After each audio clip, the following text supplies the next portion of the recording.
नमस्कार, आप देखना शुरू कर चुके हैं वैभव क्रांति चैनल। हमारे साथ मौजूद है पूर्व विधायक नरेंद्र गुप्ता। हथीन में अभी आपने देखा होगा गोकुल धर्मशाला का अनावरण किया गया है। पूर्व मुख्यमंत्री और केंद्रीय मंत्री मनोहर लाल ने उनका उद्घाटन भी किया था। गुप्ता जी, एक नायाब तोहफा दिया आपने गोकुल धर्मशाला का, क्या रहेगा उसमें? जी, आपका बहुत-बहुत धन्यवाद। जैसे कि आपने देखा 27 जनवरी को मेरे पैतृक गांव जहां मेरा जन्म हुआ, वहां हमने धर्मशाला गोकुल भवन के नाम से बनाई है, अपने परबाबा के नाम से। हमारे परिवार के द्वारा हमारे चाचा श्री रमेश चंद्र गुप्ता और हमारे स्वर्गीय पिता किशन चंद्र गुप्ता जी का सपना है कि वहाँ अपने बुजुर्गों के लिए धर्मशाला बने।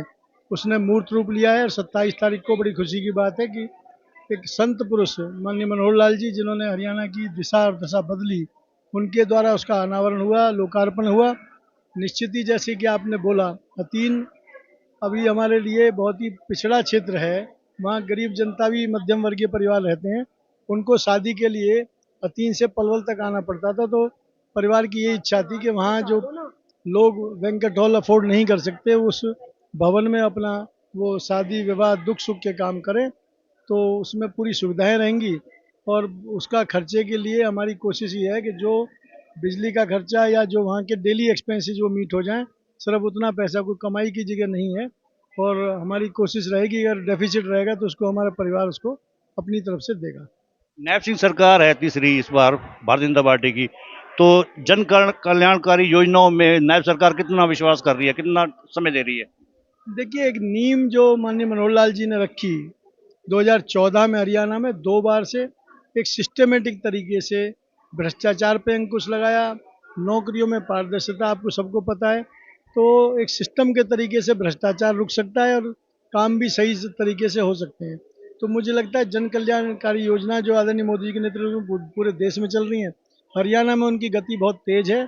और नायब सैनी जी ज़मीन से जुड़े हुए नेता हैं, हमारे बहुत पुराने कार्यकर्ता हैं। और मुझे लगता है जिस तरह से वो 365 दिन जब से वो बने हैं, तो तभी से लगातार वो क्षेत्र में जाकर समस्याओं को जान रहे हैं और उनका निदान भी कर रहे हैं। मुझे लगता है जितनी भी जन कल्याणकारी योजनाएं और तेजी से आगे बढ़ेंगी हरियाणा में। हरियाणा की एंट्री हो गई है बहुत धांसू तरीके से दिल्ली के चुनाव में। अरविंद केजरीवाल जो आम आदमी पार्टी के नेता पूर्व सीएम है, वो आरोप लगाते हैं नैब सिंह सरकार के ऊपर कि जहरीला पानी मिला दिया, जहरीला कर दिया यमुना को। कितना आरोप को सही मानते हैं? देखिए, बहुत दुखद बात है। आप राजनीति में ऐसी बातें लेके आ रहे हैं कि जहर हरियाणा की सरकार मिलाएगी, मतलब ऐसा गलत बयानी, कहते हैं ना, अपने आप को ही वो झूठा साबित करते हैं। और आपने देखा होगा कि अगर कोई इस जहर मिलाएगा तो उस पानी को क्यों पिएगा।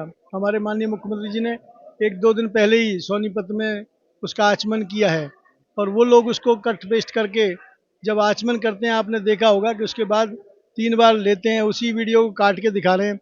तो वो ऐसी रोची राजनीति करते हैं, हमेशा उनका इतिहास रहा है। दिल्ली की जनता इस बार उन्हें जवाब देगी, और भाजपा के नेतृत्व में, मोदी जी के नेतृत्व में दिल्ली में भी सरकार बनने जा रही है। आप देखिए, 8 तारीख को आपका सफाया दिल्ली से होने जा रहा है। आप काफी धार्मिक स्वभाव के भी माने जाते हैं, तो प्रयागराज में आपका जाना हुआ है? नहीं, अब प्रयागराज में अभी मैं इस धर्मशाला के लिए और काम में व्यस्त था, दिल्ली के चुनावों में 12 तारीख के बाद मैं प्रयागराज जाऊंगा। निश्चित ही ये आस्था की बात है। पूरे देश नहीं, विश्व के लोग, मेरे बड़े मित्र फॉरेन में रहते हैं, उनके ऑफिस के कुलीग भी हमारे यहाँ इसके प्रयागराज के दर्शन करने के लिए और नहाने के लिए आ रहे हैं।